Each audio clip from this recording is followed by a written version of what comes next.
Torej, delati na Amnestyju mi je bila izjemno zanimiva izkušnja.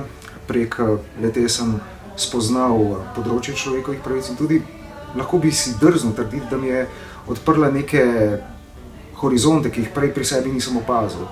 Zahvaljujoč dela pri Amnestyju sem boljši posameznik in spominjam pa se, ko sem enkrat, ne vem točno, kje je bilo. Bilo je, mislim, da tam nekje pri Mostah ali celo tam nekje pri Kliničnem, ko je nekdo, ko sem pozvonil pri nekomu in žal mi je rekel, da ne more, pač ravno je šel na faks, pa tudi mogel je podpirati starše, bila sta revna, in je rekel, kako pa vam jaz lahko drugače pomagam.